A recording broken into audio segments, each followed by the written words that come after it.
Cinema ఎంత block buster hit అయిందో మీ face చూస్తేనే తెలుస్తుంది సార్. మీ హంగామా ఇక్కడ చూస్తుంటే మాకు కూడా చాలా సార్ హ్యాపీగా నేను 63-66 షోలు ఫుల్ సార్ థర్స్డే రోజు. అది ఎంత అదృష్టం చెప్పండి. ఎస్ అది అందరికీ జరిగే విషయం కాదండి. అది సినిమాకు వచ్చే ప్రేమ ఆదరణ. అది కేవలం గొప్పతనం నాది కాదు, ఇక్కడ ఎవరిది కాదు, మా అందరికంటే గొప్పది సినిమా. Yes correct. దానికోసం మేము ప్రయత్నించాం, పోరాడాం, మంచి సినిమాని చేసాం. తెలుగుతో పాటు మీకు హిందీలో కూడా మార్కెట్ ఉంది, మంచి మార్కెట్ ఉంది మీకు. మరి హిందీలో రిలీజ్ ఉందా? మీరు ఏమన్నా ఏం చేస్తున్నారు? ప్లానింగ్ ఏంటి అసలు మీకు? సార్ ప్లాన్ చేస్తాం సార్, నెక్స్ట్ వీక్ ప్లాన్ చేస్తాం సార్. అంటే జీ వాళ్ళు ఆల్రెడీ తీసుకున్నారు. యాక్చువల్లీ ఈ వీకే చేద్దాం అనుకున్నాం, కానీ కొంచెం సెన్సార్ ఇష్యూస్ వల్ల కొంచెం కుదరలేదు.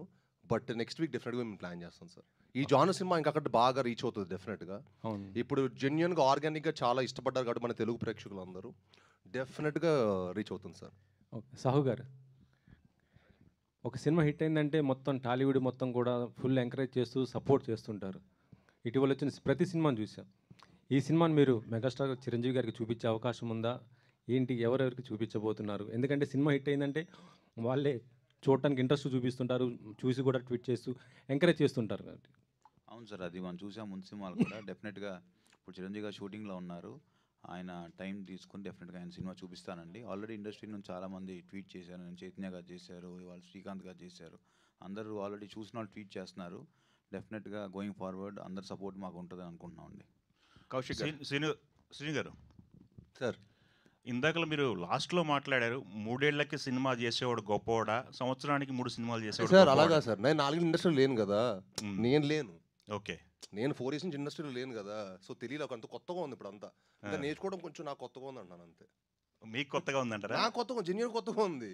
ఓకే, అదొకటి. ఇందాకలా క్రిటిక్స్కి నచ్చినా నచ్చకపోయినా ప్రేక్షక దేవుళ్ళకి నచ్చుతుందన్నారు. క్రిటిక్స్కి నచ్చలేదు అనుకుంటున్నారా మీరు ఈ సినిమా? ఇది అందరికీ సూపర్ నచ్చింది సార్.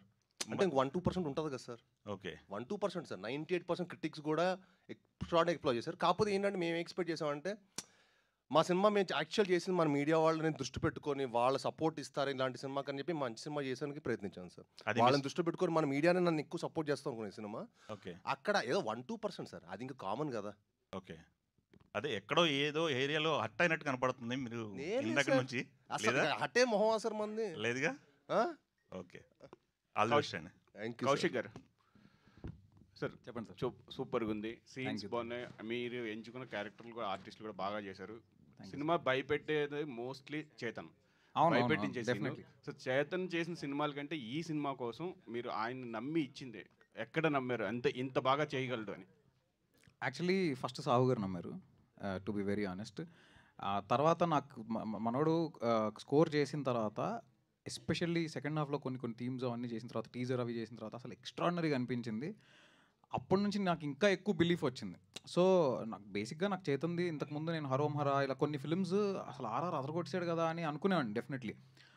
అయితే ఈ జానరా తను ఇంతకుముందు అటెంప్ట్ చేయలేదు కదా అని నాకు ఒక చిన్న హెసిటేషన్ ఉండింది. కానీ తను అసలు నెక్స్ట్ లెవెల్లో చేశాడు. అండ్ ఈరోజు మీరు ప్రతి రివ్యూలో ప్రతి చోట చేతన్ అని మాట్లాడుతున్నారు. సో 100% తను ఎంత వాల్యూ యాడ్ చేశాడు అనేది అదే చెప్తుంది కదా.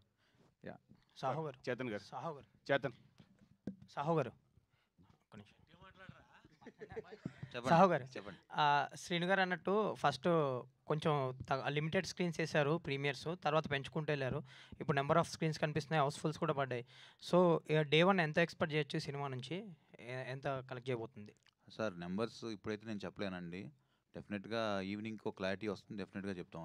ఇట్స్ టూ ఎర్లీ, ఇంకా అవ్వలేదు కాబట్టి నేను నెంబర్స్ అన్ని ఈవినింగ్ ఒక క్లారిటీ వస్తుందండి. ఓకే, కౌశిక్ గారు. చేతన్ గారు.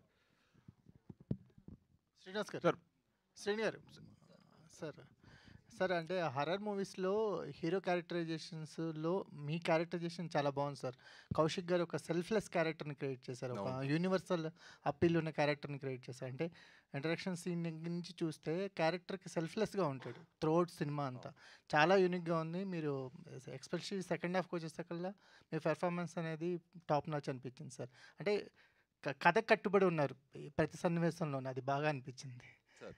Thank you sir. నిజంగా మీరు అది కథ విన్నప్పుడు నాకు నచ్చిన మెయిన్ ఎలిమెంట్ అది సార్. హీరో క్యారెక్టర్ చాలా బాగుంటుంది. మీరు యూజువల్ హారర్ సినిమాలు చూసుకుంటే హీరో క్యారెక్టర్ కొంచెం తక్కువ ఉంటుంది.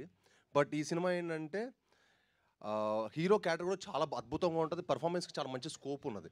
అందుకే నేను ఈ సినిమా చేసుకోవడం జరిగింది. Thank you so much sir. Kaushik గారు. ఫస్ట్ ఆఫ్ ఆల్ కంగ్రాచ్యులేషన్స్ అండి. Thank you. ఆర్ట్ వర్క్ కూడా చాలా బాగా మాకు రీచ్ అయిందంటే ప్రతి డీటెయిలింగ్ చాలా చాలా బాగుంది. అండ్ మీ చాయిస్ ఆఫ్ కాస్టింగ్ కూడా చాలా బాగుంది. ముఖ్యంగా శాండీ గారి గురించి చెప్పాలి, అసలు ఫస్ట్ థాట్ ఆయన దగ్గరికి వెళ్ళాలి. ఎందుకంటే కొంచెం సీరియస్ రోల్ ఉన్న పర్ఫెక్ట్గా ఉన్న మనిషిని అలా కన్వర్ట్ చేసి యాక్టింగ్ చేయించడం అనేది ఒక టాస్కే. సో ఆయనది చాయిస్ ఎలాగా, ఎవరి చాయిస్ అది? శాండీ మాస్టర్ది డెఫినెట్లీ నా చాయిస్ అండి. సో లియోలో ఆయన ఒక సీన్లో చాక్లెట్ కాఫీ అంటాడు, అది నాకు బాగా ఇంట్రెస్టింగ్గా అనిపించింది. And because is a choreographer also I felt ఆ క్యారెక్టర్కి చాలా పర్ఫెక్ట్గా సెట్ అవుతారు అని. సో నేను ఆయన కలవడం జరిగింది. ఆయన ఆఫీస్కి వచ్చారు. కలిసినప్పుడు నేను చెప్పి ఒక సీన్ ఆయన జస్ట్ ఊరికే ఇలా పర్ఫామ్ చేసి చూపించగలుగుతారని అడిగాను. ఆయన చేసిన వెంటనే అసలు ఇంకా ఈయన తప్ప ఇంకెవరు దీనికి బాగోరు అని అనిపించేంతలా చేశారు ఆయన. అండ్ ఆయన అసలు ఫస్ట్ టైమే మేకప్ టెస్ట్ చేస్తున్నప్పుడు ఆల్మోస్ట్ ఒక 6 hours ప్రాస్థెటిక్ మేకప్ ట్రై చేసి దాని తర్వాత and he was so patient. ఆయనలో ఉన్నంత పేషెన్స్ నాకు తెలిసి నేను ఎక్కడా చూడలేదు ఇంకెవరి దగ్గర. అంత లెవెల్ ఆఫ్ పేషెన్స్, అంటే 6 hours 7 hours మేకప్ ట్రయల్స్ అదంతా అంత పేషెన్స్ నేను చూడలేదు. And he's terrific. ఆయనకి ఒక్కసారి సీన్ ఇలా చెప్తే ఇంకా ఆయన ఆటోమేటిక్గా దాంట్లోకి వెళ్ళిపోతారు. సూపర్ చాయిస్ అండి. అదే కాస్టింగ్ అయితే అదిరిపోయింది. మాకు చూసినప్పుడు ఆ విజువల్ వండర్ బాగా అనిపించింది అనమాట. కంగ్రాచులేషన్స్ అండ్ చైతన్ గారు. సార్ మీకు very very big congratulations. Because ఒక హారర్ మూవీని మేము చూస్తున్నామంటే మీ స్కోర్ వల్లే దాన్ని ఇంపాక్ట్ అనేది మాకు రీచ్ అవుద్ది. That was like 100% top notch ఉంది స్క్రీన్స్లో చూస్తుంటే. Thank you so much. మీకు ఈ సబ్జెక్ట్ ఇచ్చినప్పుడు ఇందాక అన్నారు మీరు ఇప్పుడు దాకా ఈ టైప్ ఆఫ్ స్కోరింగ్ ఇవ్వలేదని చెప్పేసి, what is more challenging for you అంటే ఏం చెప్తారు సార్? అంటే ఎప్పుడైనా ఒక ఆర్టిస్ట్, ఒక మ్యూజిషియన్ ఆర్టిస్ట్ అంటే అతను మల్టిపుల్ పర్సనాలిటీ అనేది ఎప్పుడు ఇష్టపడుతూ ఉంటారు చాలామంది. సో జనరల్గా ఒక ఇంతవరకు చేయని కలర్ నేను కొత్తగా వస్తుంది అన్నప్పుడే ఎలాంటి ఇన్స్ట్రుమెంటేషన్ సెలెక్ట్ చేసుకోవాలి, ఎలాంటి కైండ్ ఆఫ్ జానర్ని పిక్ చేసుకోవాలి. అంటే మ్యూజికల్ హర్రర్లో కూడా ఇప్పుడు జనరల్గా సైలెన్స్ అనేది హర్రర్లో ఒక కైండ్ ఆఫ్ అప్రోచ్ లాగా జనరల్గా మనం చూస్తూ ఉంటాం. సో ఈ మినిమలిస్టిక్ సైలెన్స్ లాగా ఉండేది ఒక అప్రోచ్, అండ్ మినిమలిస్టిక్ ఎపిక్ లాగా ఉండేది ఒక అప్రోచ్. సో అలాంటి అప్రోచ్ ఒకటి తీసుకుని చాలా కొత్తగా చేయొచ్చు కదా అని స్కోప్ మెయిన్గా బిలీవింగ్ ఫ్యాక్టరే. సాహు గారు, అర్చన గారు వాళ్ళు బిలీవ్ చేసిన ప్రాసెస్ స్టార్టింగ్ నుంచే చాలా సపోర్టివ్. తర్వాత కౌశిక్ చాలా సపోర్టివ్. అండ్ అందరూ చాలా ప్రతి ఒక్కళ్ళు చాలా కంఫర్ట్ జోన్లో నేను చేయడానికి డెఫినెట్లీ అందరి సపోర్టే, లేకపోతే అవ్వదు అసలు, అది హైలీ ఇంపాసిబుల్. సాహు గారు చాలా మొదటి నుంచి కూడా నాకు నమ్మారు నిజంగా, అది ఎప్పటికీ మర్చిపోలేను నేను అది. కంగ్రాచులేషన్స్. Thank you. సాహు గారు కంగ్రాట్స్ అండి. సరే ఇప్పుడు దాకా ప్రశాంతంగా ఉంది, మీరు వచ్చారు. అయితే వెళ్ళిపోతాం సార్. వెళ్ళిపోమంటారు చెప్పండి సార్. లేదు చెప్పండి. ఏంటి సార్ ఈ సినిమాని కష్టపడి పూర్తి చేసి రిలీజ్ చేశారు, ఈ జర్నీలో పడిన ఇబ్బందులు చెప్పండి సార్ ఏమైనా ఉంటే. కాదు ఇప్పుడు అసలు మన పాజిటివ్ ఉండదుగా, ఇబ్బందులు ఏం లేవు సార్. అంతా రిలీజ్ అయిపోయింది కదా ఇప్పుడు. వెరీ హ్యాపీగా ఉన్నాం. మీకు తెలుసు ఎంత రెస్పాన్స్ ఎంత బాగుందో. అందరు ఫోన్ చేసి చెప్తున్నారు చాలా మంచి సినిమా అని. నాకు ఫస్ట్ టైం చాలా మంది ప్రొడ్యూసర్స్ ఫోన్ చేశారు. Very good. ఇన్ని సినిమాలు ఎప్పుడు చేయలేదు. సో దాన్ని బట్టి ఐఎమ్ ఆల్సో అజ్యూమింగ్ అంత బాగుంది బయట మార్కెట్లో దీని టాక్ అని నాకు అనిపించింది మార్నింగ్. Very happy. ఇబ్బందులు అంటే ప్రతి సినిమా కూడా ఇబ్బందులు అంటే ఏం లేదు సార్, అంత ఇబ్బందులు ఏం పడలేదు. Every movie is a struggle. ఎవరికైనా, ఒక ఆర్టిస్ట్కైనా, ఒక డైరెక్టర్కైనా, ప్రొడ్యూసర్కైనా is the same thing. But end of the day ముందు ఒక రిజల్ట్, హ్యాపీ రిజల్ట్ వచ్చినప్పుడు అన్నీ మర్చిపోతాం. ఓకే ఓకే సరే, అన్నీ మర్చిపోండి డైరెక్ట్ గారు కాబట్టి. సరే, యూజువల్గా ఈ థ్రిల్లర్ సినిమాలు, సస్పెన్స్ థ్రిల్లర్లు, హర్రర్ థ్రిల్లర్కి ఉన్న ప్రాబ్లం ఏంటంటే ఇంటర్వెల్ బ్లాక్ దాకా ముడేస్తారు. ఇంటర్వెల్ బ్లాక్ దాకా ముడేసి చాలా క్యూరియాసిటీ జనరేట్ చేసుకుంటూ వెళ్తారు. సో ఎలా అయితే ముడేసారో దాన్ని అలా స్లోగా ఇప్పుకుంటూ క్లైమాక్స్కి తీసుకెళ్ళాలి. బట్ ఎక్కడో ఒక దగ్గర ఏం చేస్తారంటే ఇక ముడి ఎప్పుడో మానేసి నెరేటివ్ ఫార్మాట్లోకి తీసుకెళ్ళిపోతారు. ఈ సినిమాలో ఆ సెకండ్ హాఫ్లో ఆ నెరేటివ్ ఫార్మాట్ చాలా ఎక్కువ ఉండడం అన్నది మీరు గమనించారా? లేదు సార్, యాక్చువల్లీ మీరు ఇప్పుడు ఏదైతే చెప్పారో సెకండ్ హాఫ్ అంతా అన్ఫోల్డ్ అవుతూ ఉండాలని, డెఫినెట్గా సెకండ్ హాఫ్ అన్ఫోల్డ్ అవుతూనే ఉంటుంది. బికాజ్ మీకు ఎవ్రీ అన్ఫోల్డ్ దానంతటా అది అవ్వడం వేరు, ఏదో ఒక క్యారెక్టర్ చేత మొత్తం చెప్పించడం వేరు, అది నేను చెప్పేది. అంటే బేసిక్గా అదొక స్టైల్, ఇది ఒక స్టైల్ ఆఫ్ నరేషన్ అండి. మనం ఎందుకు ఇంతకు ముందు చాలామంది అలా చేశారని అలానే ఎందుకు చేయాలి అంటే దానివల్ల అంటే అలా కాదు, సినిమా అనేది ప్రేక్షకుడు చూడాలి, అంతే కదా? అవును సార్, నేను చూడాలి, కరెక్ట్. నేను దాంతో ట్రావెల్ అవ్వాలి, కరెక్ట్. దాంతో నేను కూడా ఒకటి సపోజ్ ఒక హీరో అన్ఫోల్డ్ చేసుకుంటూ వెళ్తుంటే హీరో వెనకాల ఆడియన్గా నేను కూడా వెళ్ళి అది నేను ఎంజాయ్ చేయాలి. Correct sir. హీరో కూర్చోబెట్టి అనగనగా ఒక రాజు అని కథ చెప్పేసుకుంటూ ఇది ఇలా జరిగింది, వాడు ఇలా వెళ్ళాడు, వాడు వెనకాల వచ్చాడని చెప్పేస్తే ఇంక నాకేం ఎంజాయ్మెంట్ ఉంటుంది? మరి ఎందుకు సార్ ఇంతమంది ఎక్సైట్ అవుతున్నారు? సినిమా బాగోలేదని నేను అంటలేదు, అది ఎక్కువైంది ఈ సినిమాలో అని అంటున్నాను. మేబీ సార్, అంటే బేసిక్గా నేను ఆ స్టైల్ ఆఫ్ నరేషన్ని చూస్ చేసుకున్నాను. ఇంకా అది ఇంకోటి ఏంటంటే what I felt is second హాఫ్లో మోర్ దెన్ హారర్ ఎలిమెంట్ ఉంటూనే ట్విస్ట్స్ అనేది ప్లేస్ చేసుకుంటూ వెళ్ళామన్నమాట. సో అది నాకు హై ఇచ్చింది. రాస్తున్నప్పుడు ఫస్ట్ ఒక క్యారెక్టర్ని ఇంట్రడ్యూస్ చేసాం, ఆ క్యారెక్టర్ తోటి కొంత చిన్న నెరేటివ్ జరిగింది. ఆ నెరేటివ్ చూసినప్పుడు మనం ఒకటి ఎజ్యూమ్ చేసుకుంటాం, దెన్ అగైన్ ఒక ట్విస్ట్ పడుతుంది, దాని తర్వాత ఒక 20 minutesకి మళ్ళీ ఇంకోటి జరుగుతుంది. సో అలా అది నాకు హై ఇచ్చింది రాస్తున్నప్పుడు. So that is one of the major reasons why నేను ఆ ఫార్మాట్ చూస్ చేసుకోవడానికి అది one of the major reasons sir. అంతే. రెండోది కూడా ఏంటంటే ఇప్పుడు సినిమాలో మేజర్ ఫ్యాక్టర్ ఏంటంటే ఒక క్యారెక్టరు ఒక వస్తువులో, ఎందుకంటే నేను అలా ఎందుకు మాట్లాడుతున్నానంటే స్పాయిలర్స్ ఇవ్వడం కోసం. కరెక్ట్. ఒక క్యారెక్టర్ ఒక వస్తువులో వాడు దాన్ని బాగా విపరీతంగా అటాచ్ అయ్యి ఉన్నాడు. ఆ వస్తువును వీళ్ళు స్పాయిల్ చేశారు కాబట్టి వాళ్ళ మీద పగబట్టాడు అన్నది పాయింట్. మీరు మొత్తం చెప్పేయండి సార్, అయితే అయిపోద్ది. నేను స్పాయిల్ అందుకనే చెప్పాను. మీరు దాన్ని అంత క్లారిటీగా చెప్పలేకపోయారు సినిమాలో అనిపించింది నాకు. అవునా? అంటే అర్థం కాలేదా సార్ అది చూసినప్పుడు? ఇది రీజన్ అనేది నాకు అర్థం కావడం కాదు సార్, అది కొంచెం స్టడీగా బాగా చెప్పాల్సిందే అంటున్నాను. ఏమో సార్, అది మీకే తెలియాలి. బట్ ఇంకొక చిన్న థింగ్ ఏంటంటే బేసిక్గా నెరేటివ్లో మీరు ఇందాక అడిగిన క్వశ్చన్కి కూడా ఎందుకు ఒక క్యారెక్టర్ చెప్పాలి అంటే, ఇప్పుడు 1989లో స్టార్ట్ అయిన కథ, హీరో టైం ట్రావెల్ చేసి వెనక్కి వెళ్ళి అతనంతట అతను తెలుసుకోలేడు. ఖచ్చితంగా ఎవరో ఒక క్యారెక్టర్ చెప్పాల్సిందే. ఎవరో ఒకరు చెప్పకుండా ఇతనికి తెలిసిపోయింది అంటే అతనికి సూపర్ పవర్స్ లేవు. ఎట్ ద సేమ్ టైం అందుకు అంటే one of the major reasons why I chose that narrative అనే దానికి చెప్తున్నాను మీకు. మీరు అడిగిన క్వశ్చన్ 100% కరెక్ట్. పిల్లలోనే నెరేటివ్ ఉంటుంది, అది ఎంత % ఉన్నదాన్ని బట్టి ఉంటుంది. అది నేను చెప్పింది. మీ దాంట్లో ఎక్కువైందని అంటున్నా. అదే ఆ ఫార్మాట్ చూస్ చేసుకున్నాం సార్. హీరో గారికి ఇందాక క్వశ్చన్కి అంటే నేను మీ అంత నాలెడ్జ్ లేదు సార్, అంత నాలెడ్జ్ కూడా లేదు సార్, అంత గొప్పనైతే కాదు కానీ సార్. మామూలుగా ఇప్పుడు కొన్ని మలయాళం సినిమాలు చూస్తాం కదా సార్, అంటే మనం జానర్ ఏంటంటే horror mystery. So second half మనం దానికి stick to the genre sir. ఈసారి ఏమి మేము ఎక్కడ ఎలివేట్ చేయకుండా, సాంగ్లు అవి పెట్టకుండా, ఎక్కడ దాన్ని స్పాయిల్ చేయకుండా we have stuck to our genre. So మీరు మిస్టరీ చాలా అన్ఫోల్డ్ అవుతూ ఉంటుంది సార్. మన ఎగ్జాంపుల్ మలయాళం ఒక సినిమా ఆఫీసర్ ఆన్ డ్యూటీ చూసారా సార్? చూసారా సార్ మీరు? ఆఫీసర్ ఆన్ డ్యూటీ చిన్న గోల్ చైన్ దగ్గర స్టార్ట్ అవుతుంది. చిన్న గోల్ చైన్ దగ్గర స్టార్ట్ అయ్యి by the way it unfold చూసారా కథ, చాలా ఎక్స్ట్రాడినరీ అనిపిస్తుంది. సో సమ్వేర్ మాకు మీరు ఇప్పుడు చెప్పిన అర్థం చిన్న అక్కడి నుంచి స్టార్ట్ అయ్యి కథ ఎలా అన్ఫోల్డ్ అవుతుంది అనేది మేము కొంచెం ఫ్రెష్గా ఫీల్ అయ్యాం.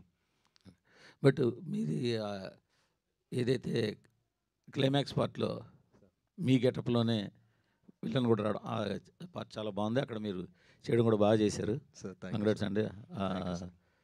డైలాగ్స్ అవి మీకైతే బాగా తెలుస్తుంది కదా సార్, తెలుగు డిక్షన్ అదంతా. అదేం లేదు సార్, అందరికీ తెలుస్తుంది.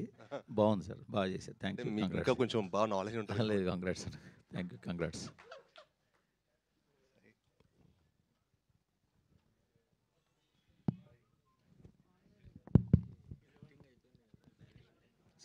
సార్ ఇంకోటి ఏంటంటే మాది చిన్న సార్ మూర్తి గారు, కొంచెం మాది చిన్న మిడ్ రేంజ్ సినిమా సార్, కొంచెం మీరు సపోర్ట్ చేసి మీరు అందరూ ఈ సినిమాని ఎంకరేజ్ చేయాలి సార్. అదే సార్, మీరు కూడా అందరూ చేస్తే బాగుంటుంది సార్. డెఫినెట్గా మా చిన్న సినిమా, ఎందుకంటే మేము 20 కోట్లు తీసాం, 100 కోట్లు పెట్టలేదు సార్ సినిమాకి, 20 కోట్లు తీసాం. అవును ఉన్నారు సార్, తప్పుడు రెమ్యునరేషన్స్ కాకుండా సిఓపి చెప్పాము సార్ మేము. అదే సార్, మీరు రెమ్యునరేషన్స్ కాదు కదా సార్, సినిమా కూడా చూడండి సార్. సినిమా స్క్రీన్ మీద ఏం కనిపిస్తుంది అది ఖర్చు సార్. మీకు ఖర్చు అవుతుంది ఇక్కడ, ఖర్చు ఏంటంటే సినిమా మీద కనిపిస్తుంది సార్, స్క్రీన్ మీద అది ఖర్చు.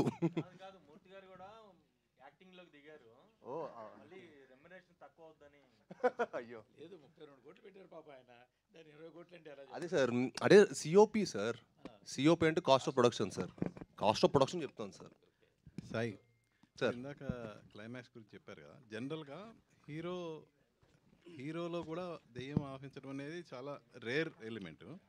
సో అటు హీరోయిన్లోను ఇటు హీరోలోను దెయ్యం ఆవహించే సీన్స్ ఉన్నాయి కదా క్లైమాక్స్లో. ఫస్ట్ డైరెక్టర్ ఇలా ఉంటుందని చెప్పినప్పుడు నువ్వు ఎలా ఫీల్ అయ్యావు? అదే నాకు కొత్తగా అనిపించిందండి, ఎందుకంటే ఒక మామూలుగా మీరు హారర్ మూవీస్ ఇలాంటి చూసుకున్నారు కొంచెం ఇలాంటి జానర్లో యాక్చువల్లీ యాక్టర్కి పర్ఫార్మెన్స్ కొంచెం తక్కువే ఉంటుంది, స్కోప్ చాలా. మీకు నరేషన్ పార్ట్ కానీ డైరెక్షన్ టాలెంట్ ఎక్కువ ఉంటుంది. బట్ ఈ సినిమాలో ఏంటంటే అన్ని కథతో పాటు హీరో కూడా ఒక మంచి పర్ఫార్మెన్స్ ఉన్న క్యారెక్టర్ సార్. మంచి పివోటల్గా ఉంటుంది, మంచి ప్రాధాన్యం ఉంది.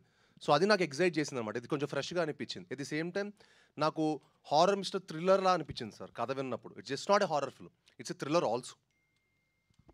All the best. Thank you sir. Kaushik గారు sir.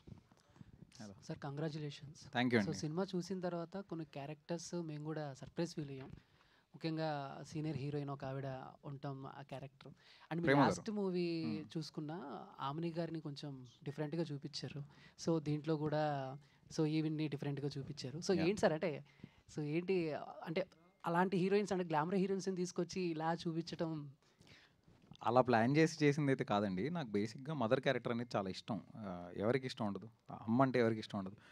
So strong mother characters రాయాలి అనేది నాకు పర్సనలీ చాలా ఇష్టమైన థింగ్. సో అది రాస్తున్న ఫ్లోలో వచ్చిన ఇదే. బట్ ఎవరు చేస్తే బెటర్ అని అనుకుంటున్నప్పుడు చాలా ఆప్షన్స్ చూసి ప్రేమ గారు బాగుంటారని అనుకుని అలా చేసాం. అంతే తప్ప ప్రతిసారి ఒక సీనియర్ హీరోయిన్ గారిని తీసుకొని వచ్చి ఆ సినిమాలో పెట్టాలి అలా అలా ఏమీ ప్లాన్ చేసుకొని చేసింది కాదు అది.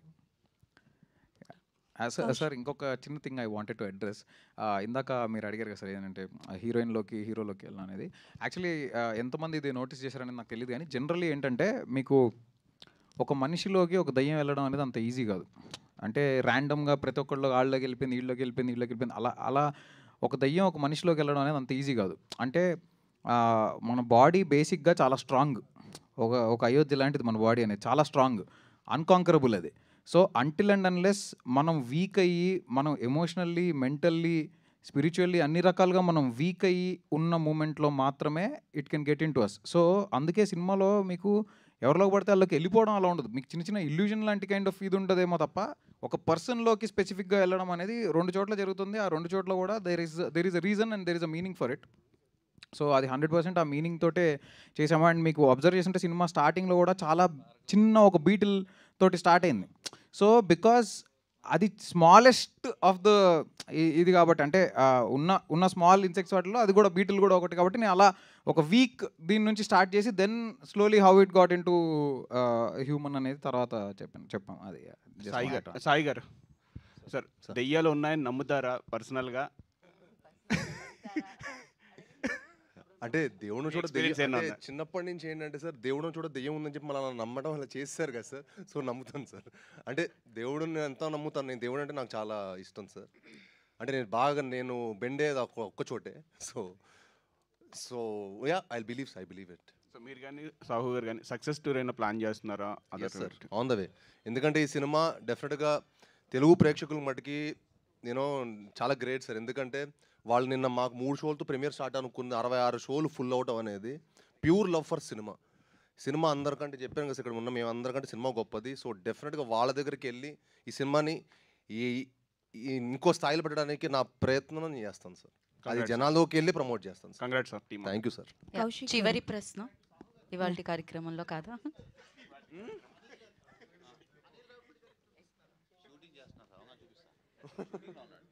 షూటింగ్కి వెళ్ళిపోతాం ల్యాప్టాప్లో సినిమా పెట్టుకొని. ఓ సారీ, మాది సినిమా థియేటర్లో చూడాలి సార్. థియేటర్లో చూసే సినిమానే మాది. కౌశిక్ గారు స్ట్రైట్ ఇక్కడ. హలో అండి. హాయ్ అండి. First of all congratulations team మొత్తానికి కూడా చాలా బాగుంది. Thank you. కాకపోతే స్టోరీ రివీల్ చేస్తున్నప్పుడు మేము ప్రిడిక్ట్ చేస్తున్న ప్రతిసారి అది రాంగ్ అని చెప్పి ప్రూవ్ చేస్తున్నారు. సో లాస్ట్కి ఒక 3 క్వశ్చన్స్తో వదిలేశారు మమ్మల్ని. సో ఎప్పుడు సీక్వెల్ తీయబోతున్నారు ఏంటి, అండ్ ఆ స్క్రీన్ ప్లే రాసేటప్పుడు ఎలాంటి జాగ్రత్తలు తీసుకున్నారు? బికాజ్ మేము ప్రిడిక్ట్ చేస్తున్న ప్రతిసారి రాంగ్ అని ప్రూవ్ చేశారు కాబట్టి. సో అలా నెక్స్ట్ ఫస్ట్ జాగ్రత్త అదే అండి తీసుకున్నది. ఏంటంటే ప్రెడిక్టబుల్గా ఉండకూడదు. మ్యాక్సిమం ఒక సీక్వెన్స్ అవుతుంది, ఒక 10 minutes అవుతుంది అన్నప్పుడు మనం నెక్స్ట్ ఇది జరుగుతుందని ఎక్స్పెక్ట్ చేస్తాం. అది జరగకూడదు ఖచ్చితంగా. అది తప్ప ఇంకేదో జరగాలి అనేదే డెఫినెట్లీ అనుకుని, అండ్ అది ఆర్గానిక్గా జరగాలి. ఏదో మనం కావాలని ఇరికిచ్చినట్టుగా కాకుండా. ఈరోజు నేను మార్నింగ్ రివ్యూస్ చూస్తుంటే కూడా చాలా వాటిల్లో అంటే చాలా సినిమాలకి చాలా బ్యాడ్ రేటింగ్స్ ఇచ్చే కొంతమంది వాళ్ళు కూడా యూట్యూబ్ ఛానల్స్ వాళ్ళలో వాళ్ళు ట్విస్ట్ ఆర్గానిక్గా ఉన్నాయి, అవి పర్ఫెక్ట్ ప్లేస్లలో పడ్డాయని చెప్తుంటే నాకు చాలా హ్యాపీగా అనిపిస్తుంది. బికాజ్ రాస్తున్నప్పుడు ఫస్ట్ అనుకునేది అది ట్విస్ట్ కోసం పెట్టాలి కాబట్టి పెట్టినట్టు ఉండకూడదు, అవి ఆర్గానిక్గా it should fall in place అని. సో మాకు ఇప్పుడు సెకండ్ హాఫ్, నేను యాక్చువల్లీ థియేటర్ విజిట్కి వెళ్ళినప్పుడు కూడా కలుస్తున్న వాళ్ళందరూ సెకండ్ హాఫ్ ట్విస్ట్లు అదిరిపోయినాయి అంటే ఓ నైస్ ట్విస్ట్లు కనెక్ట్ అవుతున్నాయి అయితే, బికాజ్ ఇలాంటి సినిమాల్లో అవి కనెక్ట్ అవుతూనే వర్కౌట్ అవుతాయి కదా. సో మాకు వస్తున్న రెస్పాన్స్ని బట్టి మాకు అర్థమైంది అది. We're very very happy for that. Yeah.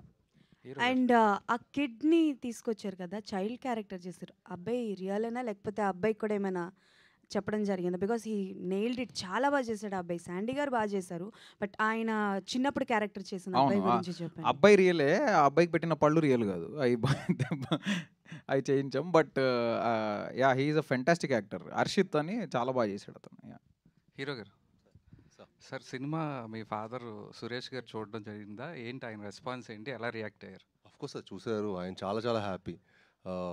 అదే అన్నారు, కాంచన ఇవన్నీ చూసినప్పుడు నాకు ఎంత హ్యాపీనెస్ ఇచ్చిందో, అందులో కూడా తెలుగు ఉండే లారెన్స్ గారి క్యారెక్టర్ రాఘవ అనమాట. ఇందులో కూడా రాఘవ అని ఉంది. ఇది డెఫినెట్గా ఇప్పుడు అదే అంటున్నారు, నార్మల్గా ఇప్పుడు ఇంకా నీకు చాలా మంచి రేటింగ్స్ వచ్చాయి. కాంచన చాలా వేరే స్థాయిలో వెళ్ళింది. అప్పుడు ఈ సినిమా ఫస్ట్ షో నుంచి యూనో మంచి సింగిల్ స్క్రీన్స్లో కానీ అన్ని చోట్ల డెఫినెట్గా ఆడియన్స్ చాలా బాగా ఎంజాయ్ చేస్తారు. డెఫినెట్గా చాలా బాగుంటుందని చెప్పారు సార్. శ్రీనివాస్ గారు, బెల్లంకొండ కాస్త బంగారు కొండ అని అంటున్నారు ఎన్టీఆర్ ఫ్యాన్స్ మొత్తం మిమ్మల్ని చూసి. మీరు మనం చేసిన ఒక మంచి కార్యక్రమం చూసి మొత్తం సోషల్ మీడియాలో ఎన్టీఆర్ ఫ్యాన్స్ కూడా ఫుల్ సపోర్ట్ చేశారు దానిపైన. అంటే ఏం లేదు సార్, ఇప్పుడు మనం ఇప్పటివరకు మనం ఇంత కృషి చేసేది, సినిమాలు చేసేది ఏంటంటే మన ఆడియన్స్ని మెప్పించడానికి, వాళ్ళకి ఇష్టపడేయడం. నేను యాక్చువల్లీ ఇప్పుడు ముందు సోషల్ మీడియాలో లేను సార్. ఫస్ట్ టైం మొన్న 10 days బ్యాక్ ఫస్ట్ టైం ట్విట్టర్లో ఇంత యాక్టివ్గా ఉంటాను చూస్తున్నారు కదా. ఫస్ట్ టైం ఎందుకంటే నేను 10 days బ్యాక్ డౌన్లోడ్ చేశాను. దాని ముందు నా టీమే మేనేజ్ చేసేది, నేను ఓన్లీ ఇన్స్టాలో ఉండేవాడిని. సో 10 days బ్యాక్ నేను ట్విట్టర్లో స్టార్ట్ చేశాను. చూస్తుంటే అక్కడ సూసైడ్లు, కష్టాల్లో ఉన్నాం ఇలా అంటే కొంచెం బాధేస్తూ ఉంటుంది. అంటే ఏంటప్పుడు ఇంత చూస్తే ఇంత ఉంది ఏంటి అనిపిస్తుంది. బట్ అందులో ఎవరు జెన్యూన్ కూడా తెలియట్లా. ఇప్పుడు నిజంగానే ఎవరు నిజంగా హెల్ప్ కోసం, ఎవరికి నిజంగానే హెల్ప్ అవసరం, ఊరికే ఫైనాన్షియల్ హెల్ప్ కావాలంటారు, అది కావాలి ఇది కావాలని చెప్పి కంటిన్యూస్ మెసేజ్లు కొడుతుంటే నేను అది చేసినప్పుడు నాకు చాలా మెసేజెస్ వస్తున్నాయి. బట్ ఏది జెన్యూన్ అర్థం కావట్లా. But if they somebody has an problem, మనం ఒక్కొక్క చేయడంలో తప్పలేదు అనిపించింది సార్. మనందరం ఎప్పుడొకప్పుడు ఎవరొకరికి సాయం అవసరం వస్తుంది. అండ్ మనందరూ ఒక చేసి డెఫినెట్గా అది హెల్ప్ అవుతుంది అందరికీ. అటు నుంచి ఎన్టీఆర్ నుంచి అయిన రియాక్షన్ అట్లా వాళ్ళ వైపు నుంచి? అయ్యో తెలియదు సార్, నాదేం రాలేదు సార్. అంటే అన్న నాకు చిన్నప్పటి నుంచి క్లోజ్. నేను 10 years నుంచి నేను ఒక సాలిడ్ కావాల్సిన రేంజ్ హిట్ కొట్టేందుకు నేను ఎప్పుడు బయటకు వెళ్ళడం మానేశాను సార్. నేను నా పని, ఆఫీసు, ఇల్లు తప్ప నేను బయటకు వెళ్ళడం మానేశాను. తక్కువ నా క్లోజ్ ఫ్రెండ్స్, ఎందుకంటే నేను సాలిడ్ కొట్టిన తర్వాతే. But I'm very happy sir. ఇప్పుడు అన్ని వైపులో నా లాస్ట్ 2 సినిమాల నుంచి చాలా మంచి పేరు వస్తుంది. సాయి గారు, మీరు అంతకుముందు యాక్షన్ సినిమాలు చాలా చేశారు, చాలా సినిమాలు చేశారు. బట్ ఈ సినిమాలో కొంచెం ఎమోషన్ బాగా చేశారనే పేరు వస్తుంది. అది మీ వరకు రీచ్ అయిందా? ఎలా ఉంది అది ఫీలింగ్? ఎస్ సార్, చాలా చాలా హ్యాపీగా ఉంది సార్. యాజ్ ఎ పర్ఫార్మర్గా ప్రూవ్ చేసుకుందాం మనం కొన్ని సినిమాలు చేస్తూ ఉంటాం కదా సార్. అన్ని రకాల జానల్ సినిమాలు చేయాలని నాకు ఇష్టం. సో ఈ సినిమా యాజ్ ఎ పర్ఫార్మర్గా ప్రూవ్ చేసుకోవాలని నాకు కౌశిక్ వచ్చి కట్ చెప్పాడు. పర్ఫార్మెన్స్ చాలా స్కోప్ ఉందని ఈ సినిమా చేశాను sir. And next Tyson Naidu, హైందవ అని చెప్పి ప్రాపర్ టు కమర్షియల్ బాక్స్ ఆఫీస్ని షేక్ చేసే సినిమాలు వస్తాయి sir. All the best. Thank you sir. Thank you. ఈ కార్యక్రమం ఇక్కడితో సమాప్తం. సో చూసిన వాళ్ళు కిష్కింధపురిని మళ్ళీ చూడండి, చూడని వాళ్ళు ఫ్యామిలీతో వెళ్ళి చూడండి. సో సక్సెస్ బాటలో పయనిస్తుంది కిష్కింధపురి. అండ్ ఇలాంటి సినిమాని ఇచ్చినందుకు మరొకసారి టీం అందరికీ కృతజ్ఞతలు and congratulations. Thank you so much. Today's event by UV media and this is Geetha బాగా సైనింగ్ ఆఫ్. Thank you. కింద క్రాకర్స్